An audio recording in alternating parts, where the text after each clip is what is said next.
Salut à tous, j'espère que vous allez bien, c'est Romain et on se retrouve aujourd'hui après un bon week-end, on s'est bien reposé, on a regardé la finale de Ligue des Champions et on y reviendra dans cette vidéo, mais avant parlons mercato, même si l'actualité n'est pas très chaude en ce moment. Depuis 48 heures, on n'a aucune info sur les négociations avec Nagelsmann, on sait selon le Parisien que Galtier va toucher 6 millions d'indemnités pour partir, le dossier Lucas Hernandez est revenu sur le devant de la scène parce que le Bayern aimerait le boucler dans les 2 semaines qui viennent, c'est soit il décide de prolonger maintenant, soit il sera vendu cet été, pas comme l'Inter avec Milan Skriniar.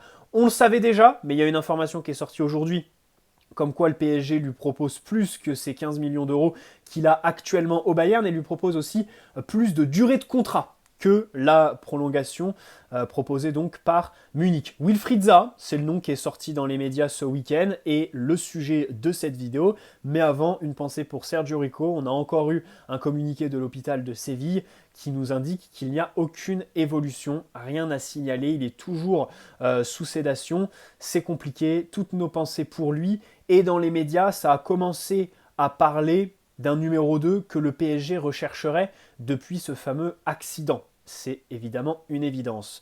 Une autre information aussi, le PSG va remettre son loft comme l'été dernier.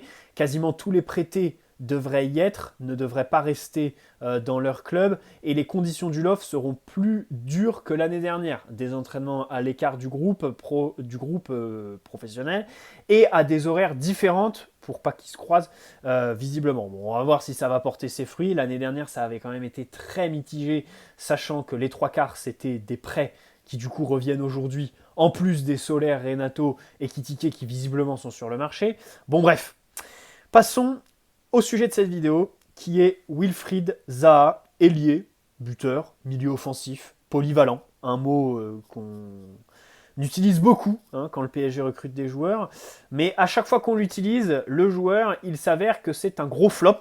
Donc, vous comprenez tout de suite mon petit avis sur la question Wilfried Zaha, mais on va quand même la développer.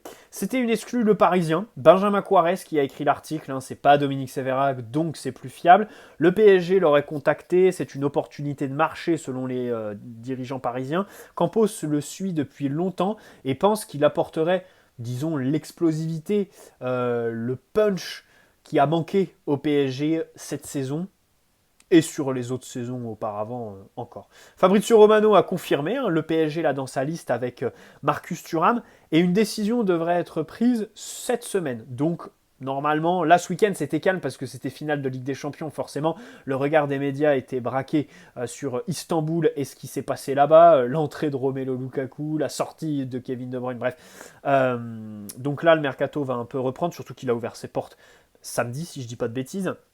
Donc là, normalement, ça devrait y aller. Bon, Wilfried Zaha. Alors, comme je disais, c'est vrai qu'il peut jouer un petit peu partout. Ailier gauche, buteur. Ailier droit aussi. Alors, même si ces derniers temps, il est plus ailier gauche et buteur. Ailier droit, c'était en 2015, sur Transfermarkt, j'ai regardé. Milieu offensif aussi par moment. Et du coup, concurrence avec Marcus Thuram. Ça me paraît logique, parce que les joueurs libres, à un moment donné, on va pas non plus les empiler. Déjà que Asensio plus Thuram ou Asensio plus Zaha, ça fait quand même un peu beaucoup. Euh, c'est bien de délibérer entre Thuram et Zaha. Le problème, c'est que les profils sont quand même assez différents. Comme d'habitude, en fait, au PSG, c'est comme l'entraîneur. Voilà. Il n'y a aucune cohérence entre les profils. T'as Thiago Motta qui n'a aucune expérience, José Mourinho le quasi retraité, Nagelsmann le start-upper qui commence. Bon, c'est voilà, des philosophies de jeu complètement différentes. Et là, pareil, on se retrouve avec un Marcus Thuram qui a bien progressé dans la finition ces derniers temps, alors que la finition, c'est justement un point faible à Wilfried Zaha. Wilfried Zaha qui a évidemment beaucoup plus de vitesse, d'explosivité que Marcus Thuram. Techniquement, je pense que c'est le jour et la nuit. J'y vais peut-être un peu fort, mais Zaha a quand même de grandes qualités en 1 contre 1 pour passer les joueurs, créer du déséquilibre, une grosse palette de dribbles et tout ça. Donc encore une fois, le manque de logique entre les profils est assez criant. Tu te dis, mais quelle est la ligne directrice de ce club? Bien évidemment, ce que j'ai dit depuis une minute, c'est de la démagogie, parce que la ligne directrice, on la connaît. c'est pas tous ces facteurs tactiques de profil ou de style de jeu. La ligne directrice, c'est opportunité de marché, francophone, s'entend bien avec Mbappé pour Marcus Thuram. Ce sont ça les critères aujourd'hui qui sont mis en avant dans la presse. Et honnêtement, pas besoin d'attendre septembre pour savoir que c'est ce qui est aussi mis en avant au sein de la direction parisienne. Je veux bien qu'on soit complotiste, qu'on me dise la presse sort n'importe quoi, et je pense que Wilfried Zaha est ce genre de rumeur mise en avant par les agents, mais il y a aussi les faits en fait depuis trop d'années dans ce club. Voilà. Donc deux profils ultra différents. Moi, je préférerais, pour parler de manière brute, peut-être Marcus Thuram, même si c'est vrai que j'aime beaucoup les qualités de dribble de Zaha. 31 ans en novembre, aucun club sur lui, quoi. Marcus Thuram, à la limite, t'as le Milan AC qui fait tout pour le prendre. Bon, c'est pas le gratin européen, le Milan AC. Hein. Le PSG, voilà, vise, enfin, normalement, vise la victoire finale en Ligue des Champions. Remarque, ils sont allés plus loin que nous cette année dans cette compétition. Pas compliqué vu qu'on s'arrête en huitième. Mais Wilfried Zaha, on est avec l'Arabie Saoudite, quoi, à la différence de Thuram. Bon, évidemment, les 1 contre 1, c'est la plus grande des qualités de Zaha, excellent dribbleur, hein, les changements de rythme, il connaît bien, utiliser toutes les surfaces du pied pour dribbler, les premières touches dévastatrices. C'est pas le plus grand finisseur comme je le disais, mais il est capable de mettre de beaux buts. Il me fait penser un peu au passage de Keane au PSG dans le sens où il met des buts qui sont un peu difficiles et qui sont surtout importants. C'est pas le 5e but d'une victoire 6-0, c'est un but qui te fait gagner des points en fait, qui égalise, qui te fait mener au score, qui te scelle un score. Donc voilà, c'est des buts qui pèsent, même s'il n'a pas non plus un volume statistique extraordinaire. À Crystal Palace, c'est une vraie légende. Et aujourd'hui, il lui propose d'être le joueur le plus payé de l'histoire pour prolonger. On va y revenir un petit peu plus tard. Il demande aussi beaucoup le ballon derrière la ligne de défense, il prend la profondeur. Alors ça, évidemment, c'est le truc que je comprends le moins avec le recrutement d'Asensio. En fait, Luis Campos arrive sur le mercato et le premier offensif qu'il prend, c'est un mec qui n'a aucune qualité forte à part la frappe et qui ne demandera jamais le ballon dans l'espace, jamais dans la verticalité, dans la profondeur. Et c'est ça qui m'inquiète. Sachant que l'année dernière, il ne voulait même pas de ce profil-là. L'année dernière, rappelez-vous, hein, tout l'été, on l'a martelé sur la chaîne. Même si on joue à 3 derrière, en 3-5-2, machin chouette, on sait très bien qu'en Ligue 1, ce système-là, on n'a pas derrière Nuno, derrière Hakimi, les remplaçants qui font que dès qu'il y en a un qui se pète, tu peux rester dans le même système. Voilà, s'il y a un blessé, tu es obligé de changer de système. Même en cours de match, si tu veux apporter plus de vitesse, il faut absolument un ailier virevoltant. Mais sachez que l'année dernière, et ça c'est vraiment une erreur de lecture que je trouve ahurissante de la part de Campos, c'est être arrivé au PSG, alors sur le tard ok, mais nous dire non, on va recruter un vrai numéro 9, mais on n'a pas besoin d'ailier droit, on n'a pas besoin de mecs qui prennent la profondeur. Alors que dans cet effectif, il n'y a que Mbappé, barré dans un an, et Nuno Mendes, qui joue quasiment un match sur deux, qui la prennent et qui, même avec ballon, en fait, sont capables de faire des différences parce qu'il y a prendre la profondeur et ensuite, avec ballon, faire les différences que Messi, Neymar ne font plus, qu'au milieu de terrain, visiblement, personne ne fait. Peut-être Renato Sanchez quand il est à son top, mais il ne l'a pas été cette saison. Donc voilà. Et ça, pour moi, c'est vraiment une erreur de jugement qui est colossale, quoi, que j'ai jamais compris en fait chez Luis Campos. Une parmi tant d'autres, bien évidemment. Alors du coup, Zaha prend la profondeur, même si j'ai passé tout l'après-midi sur The Athletic pour me renseigner et tout ça, avoir un max d'infos. Et dans pas mal d'articles rédigés par différents journalistes, il y a marqué, mot pour mot, il a perdu en vitesse, il a perdu en explosivité ces derniers temps. C'est-à-dire qu'on là, on s'apprête à prendre un mec, bon en même temps c'est logique, hein, à 31 ans cette année, qui s'apprête à être sur la pente descendante. Bref, il prend des coups, alors il obtient des fautes, hein, ça peut être bien, comme de l'autre côté un peu moins, parce que des fois il peut se prendre la tête avec les adversaires. Hein. Je crois qu'en 2019 il avait pris un rouge, il ne voulait pas sortir du terrain.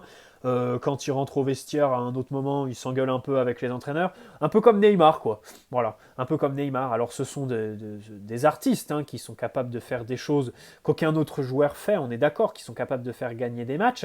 Je ne mets pas Neymar au même niveau que ça, bien évidemment, je tiens à préciser. Mais de l'autre côté, quand tu as 30 ans, et en fait c'est là aussi où j'en veux un peu à Neymar le plus, c'est que tu as 30 ans et tu continues à tomber dans le piège des adversaires, à te prendre la tête avec eux. Par exemple, fin janvier contre Pays de Cassel, ou le rouge avec Turpin. Une immaturité en fait. Au-delà du niveau de jeu, du niveau physique ou même de ses parties de poker la nuit, c'est même pas ça la question. C'est juste quand il est sur le terrain, il y a une immaturité qui m'agace par moments. Sous Pochettino, c'était grand quoi. Le match contre Lille 2021, où il sort complètement de son match, qu'on perd 1-0, mais tu te dis, mais qu'est-ce qu'il fait quoi, mais il a quel âge? Il a 30 ans ou il a 20 ans? Bon bref, c'est pas le sujet de la vidéo, mais je voulais le caler, je voulais faire un petit parallèle. Bon alors, Zaha, déjà, il faut retenir qu'en grand club, il y a déjà eu un flop. En 2013, il signe à Manchester United. C'est un grand espoir, mais au final, ça ne marche pas. Dans les médias, on met en avant un manque d'investissement de sa part au quotidien. Et il y a aussi des rumeurs comme quoi il couche avec la fille de son entraîneur et que du coup, c'est pour ça qu'il joue moins. Attention, les rumeurs n'ont jamais été confirmées et même lui, il les a toujours niées. Il a toujours dit qu'il avait dû vivre avec ça à Manchester, que le club l'a jamais défendu sur la place publique alors qu'elles étaient complètement fausses, qu'il n'avait jamais fait ça. Donc, à prendre avec des pincettes. Dans tous les cas, 2013, il signe en janvier. Ok, donc en milieu de saison pour 18 millions d'euros. Mais il est prêté à Crystal Palace jusqu'à la fin de saison pour qu'il la termine avec son club formateur. C'est Alex Ferguson, c'est Sir Alex Ferguson qui veut le signer. C'est vraiment le grand artiste de la signature. Le problème, c'est qu'en mai, il s'en va du poste de manager. Il reste autour du club en tant qu'ambassadeur, machin chouette, mais il s'en va du poste de manager. Du coup, le mec qui l'a fait signer n'est plus là. Et son remplaçant, David Moyes, ne s'entend pas avec lui, fait n'importe quoi. Il y a aussi Louis Van Gaal, plus tard, qui lui a un projet avec lui. Visiblement, Zaha n'entre même pas en jeu. Il se casse tout de suite, en fait. Il veut pas du projet. Je crois qu'il lui proposait de jouer à un poste qu'il avait jamais joué. Bon, bref. Voilà. Donc, ça a été un flop à Manchester United. Au final, il est prêté à Crystal Palace avant d'y revenir complètement. Évidemment, il aura 31 ans en novembre. Voilà. Et ça rentre dans la case Herrera, Wijnaldum et tous ces joueurs qu'on a recrutés avec la trentaine. À la limite, Asensio, 27 ans, on sait très bien qu'au Real, il n'a pas beaucoup d'usure, parce qu'il était remplaçant, il jouait pas beaucoup, donc il n'est pas trop fatigué, son corps n'est pas prêt de lâcher, quoi. Thuram a 25 ans, donc ça va. Mais alors lui, 31 ans, non, là ça commence à faire, surtout que la Première Ligue, même si Crystal Palace, c'est pas le haut de tableau, ça ne joue pas les compétitions européennes la semaine, ça reste quand même un championnat qui t'en demande beaucoup, surtout quand tu es le leader de l'équipe, parce qu'offensivement, c'est vrai que la plupart du temps, c'est sur lui que ça repose en fait. Et puis surtout, il a commencé assez tôt, à 17 ans, en Championship. Alors évidemment, on sait que c'est un championnat déjà où il y a 24 équipes, donc beaucoup plus de matchs par saison, et qui est très rugueux. Évidemment, tu prends des coups, c'est très intense, très physique. Donc bon, surtout qu'en plus, il commence à 17 ans, et ses 3 premières saisons en pro, il fait 125 matchs sur les 3 saisons en Championship. C'est quand même énorme. Voilà. Même si je pense qu'aujourd'hui, il a quand même des choses à donner. Il est à 478 matchs en club et 30 en sélection. Parce qu'il était avec l'Angleterre jusqu'en 2016. Mais comme il avait joué que des matchs amicaux avec l'Angleterre, il a pu changer de nationalité sportive et représenter la Côte d'Ivoire à partir de 2016. Mais avec la Côte d'Ivoire, il a 28 ou 30 matchs, un truc comme ça.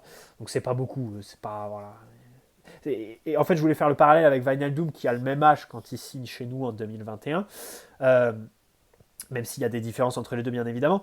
Zaha, aujourd'hui, c'est 478 matchs en club. Wijnaldum, c'était 566 à l'époque. C'est quand même plus, sachant que Wijnaldum, il y avait des matchs de Ligue des Champions, pas comme Zaha. Ce sont des matchs qui, mentalement, émotionnellement, physiquement, t'usent. Le Liverpool de Klopp, c'est pas le Crystal Palace de Patrick Vieira. Il t'en demande beaucoup. Sur le rythme des saisons, Wijnaldum jouait beaucoup plus en première ligue. Enfin, il était toujours à plus de 30 matchs, alors que Zaha, il y a des saisons où il descend à 25, voire même 23 matchs en première ligue à certains moments. Et puis en carrière internationale, c'est incomparable parce que Wijnaldum était quand même à 88 matchs. Il joue l'Euro, je crois qu'il est même capitaine avec les Pays-Bas. C'est pas les 30 matchs de Zaha avec la Côte d'Ivoire. Donc voilà pour faire un peu les comparaisons. On a quand même quelqu'un de 31 ans. Dans les médias anglais, ça commence à nous dire qu'il perd en vitesse, en explosivité. C'est c'est pas très bon, quoi. Surtout qu'en plus, même si sur sa carrière, il n'a pas de gros problèmes de blessure, il s'est jamais pété sur toute une saison ou un truc comme ça. Là, sa seconde partie de saison, son année 2023, elle me donne pas envie de le signer. Parce que en février, il se pète les ischios. Je crois qu'il loupe 4 matchs. Donc, grosso modo, 3 semaines, un mois. Il a un claquage à l'aine au mois d'avril. Il revient que mi-mai. Alors, claquage à l'aine, bon, je suis pas médecin. Peut-être pour vous parler un peu plus, parce qu'au PSG, il y en a beaucoup qui ont eu ça, c'est peut-être proche d'une pubalgie. Tu vois ce que je veux dire? Verratti 2015 ou 2016, je sais plus. Kurzawa aussi en a une. Et donc, enfin, claquage à l'aine en avril, un mois, pareil, il loupe 4 matchs. Et là, en mai, il revient, il se repète aux ischios. Les ischios, les gars, c'est comme le genou. C'est quand même une zone qui est assez sensible. Et le voir se péter 2 fois en 4 mois, ça me donne pas envie de lui donner, tu sais, le fameux contrat de 4 ans à 8 millions d'euros par an parce que le mec est libre et c'est une opportunité de marché pour la rotation, c'est bien. Non, non, non, là, ce genre de discours ne me plaît pas du tout quand je vois vraiment cette historique de blessure. Et puis surtout, alors là, il y a quelque chose de grandiose, j'ai enquêté, et là, il faut que je vous raconte ces histoires d'agents. Parce que le mec, on sait tous que dans le foot, t'as beau avoir tout le talent du monde, être le plus gros travailleur de la planète, si t'as pas l'agent qui va te placer, bah tu seras pas placé, c'est simple. À la limite, oui, les recruteurs vont te signer dans des clubs de seconde zone, mais si tu veux jouer la Ligue des Champions, entrer dans ce genre de sphère footballistique, il faut des agents qui mangent à la table des décideurs de ce genre de club, tout simplement. Voilà, pas des mecs qui sont sur les terrains de Choisy-le-Roi tous les week-ends. C'est un fait. Bon, alors, il commence sa carrière dans une agence qui s'appelle USH, qui fait tous ses deals. Euh, le transfert à Manchester United, le rapatriement à Crystal Palace, sa dernière prolongation là-bas qui date de 2018, hein, ça fait 5 ans quand même, et qu'il n'a pas prolongé là-bas. Le problème, c'est qu'en 2019, il les vire. Et je crois qu'il les attaque même en justice, parce qu'il n'est pas content. Comme ils sont proches du président de Crystal Palace, ils pensent que ils ont aidé leur pote président en bloquant son transfert à l'été 2019, puisqu'il est resté. Il passe chez Federico Pastorello. Ça dure pas longtemps, puisque début 2020, il rechange encore. Il prend Pini Zahavi, qui est très connu, israélien, qui est, je pense, mandaté cet été pour caser Neymar en première ligue, qui a été sur son transfert vers le PSG en 2017. Tout de suite, quand début 2020 ça commence, il le propose au Bayern, parce que Zahavi est un agent qui a ses entrées au Bayern. Le plus important, c'était Lewandowski à l'époque. Hein. Mais le problème, c'est que ça dure même pas un an. Fin 2020, il quitte Zahavi, il va chez Rock Nation Sport, c'est l'agence de management de Jay-Z. De Jay-Z, qui a quand même des gros noms. Lukaku et Rashford, pour ne citer que. Mais en 2021, il les vire, parce qu'il a fait une déclaration publique voulant partir de Crystal Palace, et ils n'ont pas réussi à le caser quelque part. Au final, il reste, donc il les dégage. Et en mai, on a eu un article de The Athletic, donc, que j'ai lu tout à l'heure. Ils ont interrogé différentes sources qui disent différentes choses. Là, il était chez CAA Base, une autre agence encore de management, contrat jusqu'au 4 juin. Et alors, là, il y a des sources qui disent qu'il retournerait chez USH, son agence initiale, ou alors qu'il signerait son deal cet été tout seul, sans agent. Voilà, ce serait lui qui le ferait. Mais personne ne sait aujourd'hui par qui il est représenté. Loïc Tanzi, hier, a mis un tweet comme quoi il était plus représenté par Pini Zahavi, mais il l'a supprimé 2 minutes après. On ne sait pas trop. Voilà, on ne sait pas trop qui est derrière ça, mais dans tous les cas, je pense que Zahavi a encore de l'influence sur lui et que tout ce qui sort, c'est orchestré par l'agent pour essayer de le caser, parce que j'ai quand même l'impression qu'on a affaire à un joueur qui cherche à se barrer depuis des années et qui n'y arrive clairement pas. Voilà, ça veut dire ce que ça veut dire. Un mec qui quand même 4 fois a cherché à se péter de son club sans réussir, avec à chaque fois 4 agents différents, et pas des moindres. Pini Zahavi, je pense que ces derniers temps, c'est un peu plus compliqué pour lui. L'année dernière, par exemple, le dossier Lewandowski, il est très compliqué. Alors au final, il réussit à l'exfiltrer à Barcelone, ça se fait, mais il est obligé de prendre la parole publiquement, de aller un petit peu en guerre contre la direction bavaroise publiquement. Zahavi, qui d'habitude est très très discret, on l'a jamais entendu parler sur Neymar par exemple.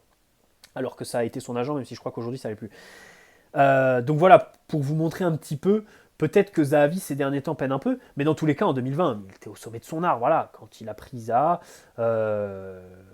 évidemment que... Et même à un moment donné, je crois qu'il a été un petit peu proche des réseaux Mino Raiola. Bon bref, ça veut dire ce que ça veut dire les gars. Un mec qui, depuis 4 ans, ne trouve pas de club, et là, se retrouve entre le PSG et l'Arabie Saoudite, aucun autre club dessus, je vois pas comment on peut être pour le signer en fait. C'est simple, voilà.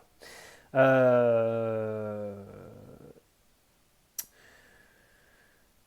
et bien sûr, à Crystal Palace, il est dans un entre-deux, hein, parce que c'est un club riche, c'est la première ligue, même s'ils sont dans le ventre mou à chaque fois du classement, même s'ils ne jouent pas les compétitions européennes.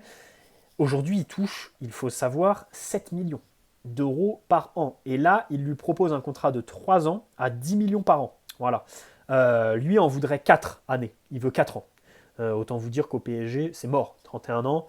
À la limite, si on devait envisager le signer, pour moi, je serais un peu moins dépité si on le signait 2 ans plutôt que 3 ou 4. Voilà, vraiment 4, là, ce serait de désastre total. Le mec, jusqu'à ses 34-35 ans, oh non, c'est pas possible. Enfin, je peux pas imaginer mon club faire ça. Autant aller en Europa League tout de suite. Il y a l'Arabie Saoudite qui est dessus. Alors, Al Nasser pour le faire jouer avec Cristiano Ronaldo. Mais lui, il voudrait l'Europe parce que c'est vrai que ça fait longtemps qu'il veut jouer à la Ligue des Champions, ce genre de compétition. Voilà. Dans un vestiaire, pareil, je crois qu'il a un ego surdimensionné. Je pense pas que ce soit la bonne idée, même s'il est francophone. Pas sûr que voilà, ce soit le meilleur élément à mettre dans ta rotation au niveau de la personnalité et du caractère. Et puis enfin, en fait, Luis Campos, je suis mitigé. D'un côté, ça m'énerve parce qu'on a recruté un mec qui a l'étiquette de meilleur recruteur du monde pour aller dénicher des talents. Je me dis, pour la rotation, plutôt que de faire ce genre d'opportunité de marché que Leonardo faisait déjà, autant garder Leonardo si c'est pour faire ça. Le voir prendre ce genre de joueur plutôt que de miser sur, je sais pas, des mecs que tu vas chercher au Brésil, que tu vas chercher en Croatie, des petits jeunes, des petits prospects qui seront évidemment toujours mieux que ces mecs-là qui ont 30 ans, qui sont complètement surpayés et qui au bout de 2 ans, évidemment, sont invendables. Donc dans cette dimension-là, je suis déçu par Luis Campos. Mais de l'autre côté, ces mercato à Monaco, à Lille, et on le disait l'année dernière, numériquement, ils sont toujours très chargés. Là, cet été, ça parle de recruter 7-8 joueurs au PSG. À chaque fois, dans les mercato, Luis Campos, c'est pas 3-4 joueurs, c'est beaucoup, beaucoup de joueurs. En réalité, combien de flops pour un Bernardo Silva à Monaco? Bah, quelques-uns, 3 ou 4. Par mercato, il y a eu aussi des flops, de bobo flops de Luis Campos dans ses anciens clubs, parce que c'est quelqu'un qui, numériquement, veut à chaque fois recruter vraiment beaucoup, beaucoup de quantité. Voilà, beaucoup de quantité. Donc, ça ne me surprend pas, disons, ça me gêne bien évidemment, mais ça ne me surprend pas dans cette mesure-là. Et puis, on parle de planification. J'étais content de voir le PSG commencer à bosser début juin, boucler Ugarte, l'officialisation qui reste juste à faire, mais on sait très bien que c'est fait, que le contrat est signé. Ok, on me dit ça bosse depuis des mois. Tout ça pour faire un mercato d'opportunité, mais t'as pas besoin d'avoir de planification. Si t'attends juste de voir ce qui se passe sur le marché et si t'es là pour faire des affaires entre guillemets, parce que ça n'en est pas. Donc là aussi, pareil, je suis un petit peu déçu. Voilà, j'espère que cette vidéo vous aura plu. N'hésitez pas à poser un like si c'est le cas. Et puis demain, je pense qu'on va parler de Kim Min-jae s'il n'y a pas de grosses informations d'ici là. Je voulais parler du sacre de City en Ligue des Champions, mais du coup, on y reviendra demain parce que là, la vidéo était quand même assez consistante. Wilfried Zaha, on l'a passé en long et en large. Je pense que vous êtes au courant de tout concernant ce joueur qu'on ne veut pas. Voilà, je préfère Marcus Thuram très clairement. Et même Marcus Thuram, je suis quand même un petit peu mitigé. Bref, bonne soirée à tous. Ciao les amis. Même si j'enlève rien, attention aux qualités de dribbleur et vitesse et tout ça de Wilfried Zaha. Ciao les amis, prenez soin de vous et à demain. Ou après-demain grand maximum.